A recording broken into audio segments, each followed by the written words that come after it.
Bueno, ahora sí, este vendría a ser el ejercicio que les voy a subir en PDF. Está planteado muy parecido a los otros que tienen de carcasa y tubo. Fíjense que les da una corriente de etanol que se debe enfriar de una temperatura a otra, utilizando como máximo un caudal de agua. O sea, no van a tener mayores complicaciones con el diseño en sí, con el cálculo del intercambiador. Es lo mismo, es el mismo razonamiento. Les da temperatura de entrada y de salida, les dicen que es fluido, les da un espacio, una pérdida de carga que no hay que superar, un factor de ensuciamiento y que el sobredimensionamiento no exceda el 20%. Para que no se complique nada, esto está planteado muy parecido. Entonces, de nuevo, ustedes van a tener que colocar las propiedades de ambos fluidos, van a tener que calcular a partir de la carga térmica del fluido que sí tienen, el dato del fluido que les falta, igual que lo que veníamos haciendo ahora, que en este caso sacan la temperatura de salida del agua, calculan un delta T medio logarítmico, eligen, se fijan en el FT de acuerdo a la configuración que eligieron, de nuevo un 1,4, todo es lo mismo, arranco con un nudo de diseño, en este caso fijo longitud de tubos. Bien, hasta aquí todo igual, ¿sí? Fijo, digo que es un arreglo cuadrado con un inch de paso entre tubos. Defino la carcasa, el diámetro de carcasa, todo lo mismo. Bien, ¿cuándo empieza a cambiar? El coeficiente por el lado de tubos dijimos que no variaba, todos los cálculos por tubos van a ser iguales, pero cuando tengo que empezar a calcular el coeficiente por lado carcasa, ahí ya sí empiezo a aplicar, para el lado carcasa aplico el método Bell-Delaware. ¿Sí? Bien, para este método dijimos que ahora sí voy a tener en cuenta el corte de bafle, que para Kern no se tenía en cuenta. Entonces, acá simplemente lo que digo es, el porcentaje de corte de bafle va a ser, acá arrancamos con un 25%, pero en este método tengo una ecuación que va a depender, que va a hacer que se vea el impacto del corte de bafle en los flujos, en el coeficiente de convección y en la pérdida de carga. Entonces, el método empieza a partir de que definí el corte de bafle. Acá les muestra toda la geometría de lo que sería en carcasa y a partir de estos datos, ustedes van a poder seguir calculando. Entonces, lo primero que defino es el corte de bafle, luego hay una ecuación que me vincula ese corte de bafle con un ángulo asociado a ese corte de bafle, por ejemplo. ¿Sí? ¿Por qué? Porque luego tengo que calcular más cosas para tener en cuenta la corriente que pasa por la ventana del bafle versus la que pasa por haciendo flujo cruzado, ¿sí? Entonces, para tener en cuenta eso, tengo que tener bien definida la geometría de la carcasa. Espacio entre carcasa y bafle, ¿por qué? Porque tenía una corriente de fuga a través de la carcasa y el bafle. Espacio entre el paquete de tubos y la carcasa, diámetro del paquete de tubos. Fíjense que para todo esto van teniendo ecuaciones. Este método ustedes lo van a tener siempre escrito, siempre que lo necesiten. El diámetro de paquete de tubos termino definiendo de esa manera, el ángulo formado por el corte de bafle y la circunferencia que pasa por el centro de los tubos, todos parámetros que me van a ayudar a sacar ¿qué? A sacar los factores J y a calcular los factores R que van a afectar en un caso al coeficiente de transferencia de calor y en el otro caso a la pérdida de carga. Entonces, los parámetros que definí anteriormente me van a permitir, fíjense que fue todo a partir del corte de bafle y del diámetro de la carcasa, ¿no? Con datos que ya venía calculando, que ya sabía o que ya venía poniendo en el método de Kern, pero que no terminaban afectando el cálculo. Termino calculando un área de flujo en la ventana de bafle, que antes no lo hacíamos así. Sacábamos un área global para toda la carcasa y asumíamos que por ahí iba el flujo.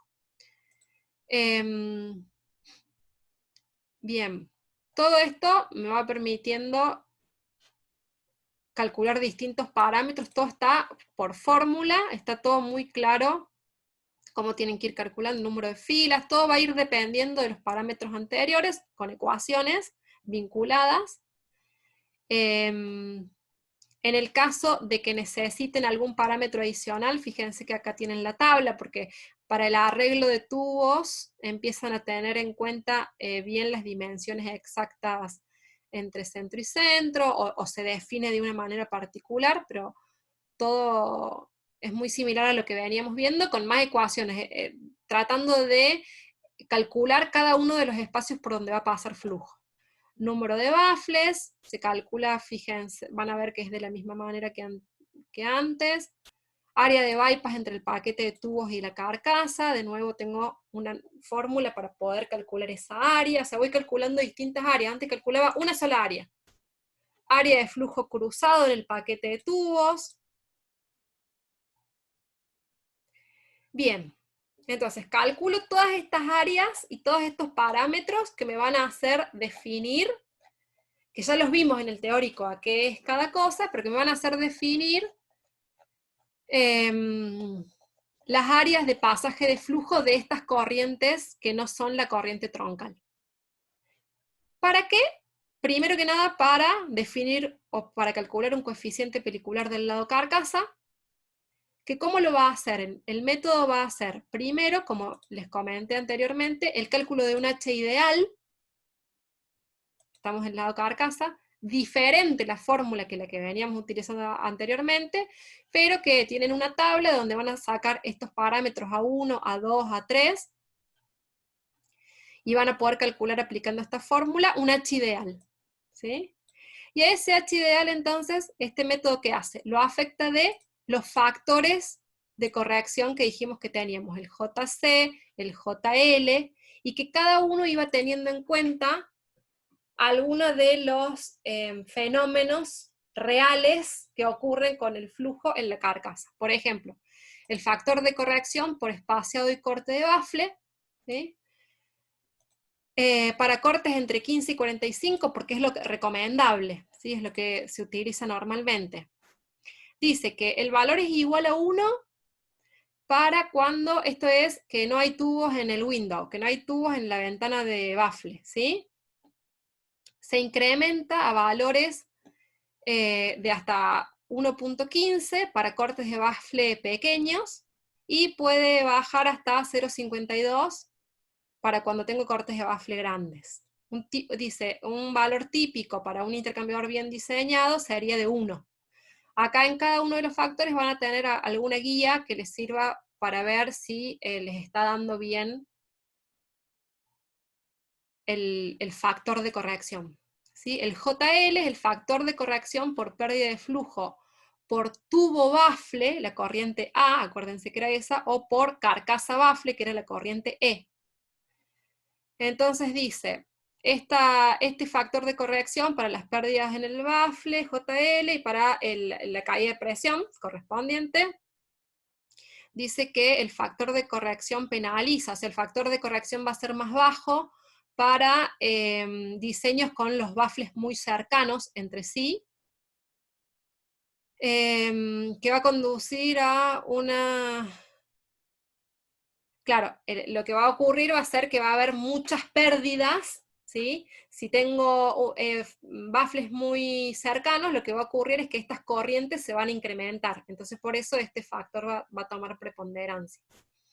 Bien, nos da algunos parámetros de cuál sería un valor correcto. Un intercambiador bien diseñado debería tener un JL que no exceda el 0,6.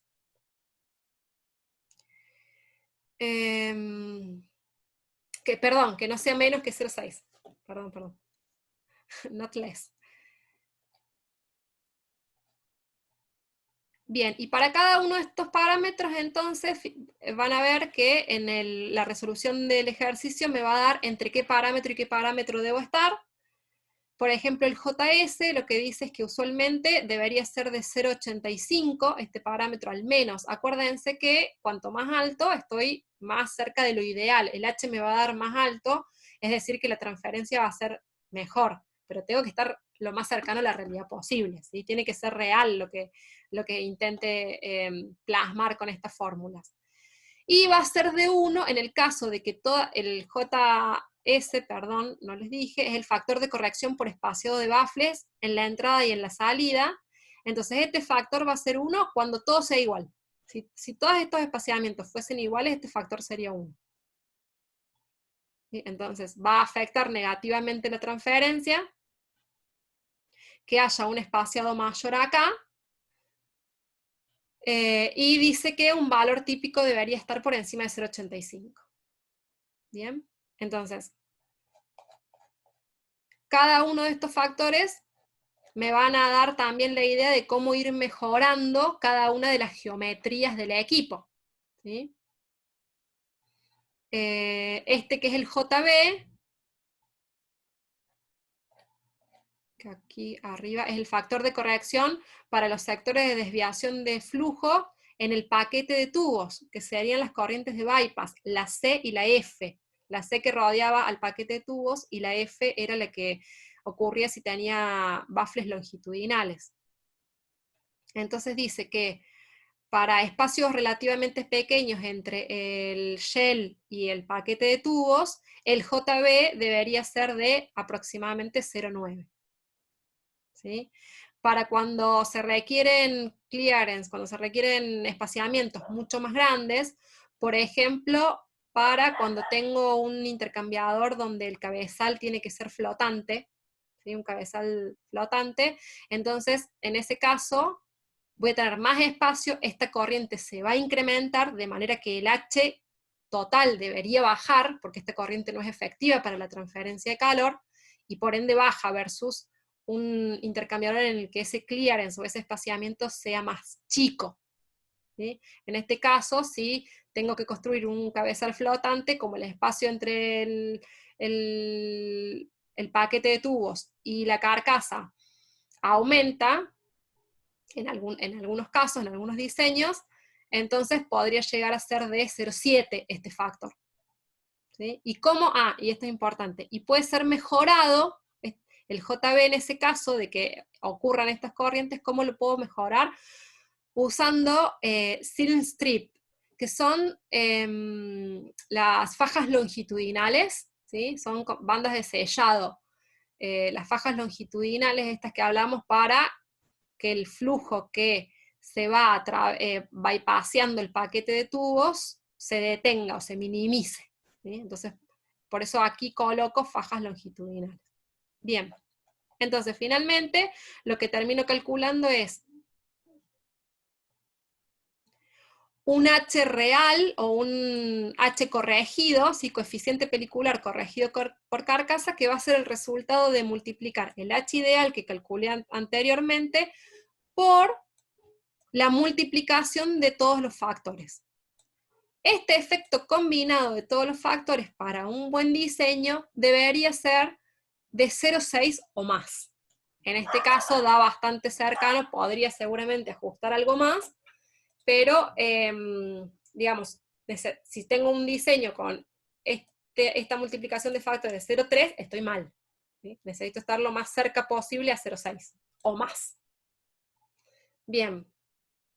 Y lo mismo, bueno, acá corrijo por temperatura, pero ya una vez que calculé el H ideal y las correcciones, tengo el H para calcular el U, como hacíamos anteriormente con el método de Kern. Y con el U calculo el área requerida. ¿Sí? La comparo con el área de diseño. Esto no cambia, esto es lo mismo, lo único que calculé de un modo diferente el H por carcasa. Y lo mismo va a ser para la pérdida de carga. ¿Sí? La pérdida de carga, ya van a ver que la pérdida de carga para el lado de carcasa, de nuevo, incorpora factores que tienen en cuenta el efecto de estas corrientes y el espaciado de los baffles y demás. Y ahora la diferencia es que voy a tener, como habíamos dicho, una caída de presión diferenciada para el delta P que ocurre a través de la ventana y el delta P que ocurre a través de los baffles, con flujo cruzado, perdón, ¿sí? Entonces, pero finalmente lo que voy a lograr es un delta P total, que va a tener que estar por debajo del delta P admisible. O sea, el cálculo es un poco más complejo porque incorporan nuevos factores, pero en sí la metodología es la misma. De nuevo tengo que llegar a un área que no varíe mucho el área requerida del área instalada, ¿sí? Como hablamos anteriormente, en este caso me pide que el exceso no sea mayor al 20%, y que se cumpla con que el delta P esté por debajo del delta P admisible. Les recomiendo que prueben, que cambien factores, que cambien el espacio de baffles, que cambien el arreglo de los tubos, para que ustedes puedan probar cómo afecta eso en los factores y finalmente en el coeficiente de transferencia de calor y en el delta P. Hagan la prueba, prueben cambiando cosas para que ustedes mismos, más allá de lo que dice cada uno de los puntos, que está bastante explicado cuál es la lógica y cómo les tendría que dar, para que ustedes puedan experimentarlo por ustedes mismos. Y acá terminamos con Bell-Delaware, que sería el método más largo pero exacto de cálculo con el que contamos.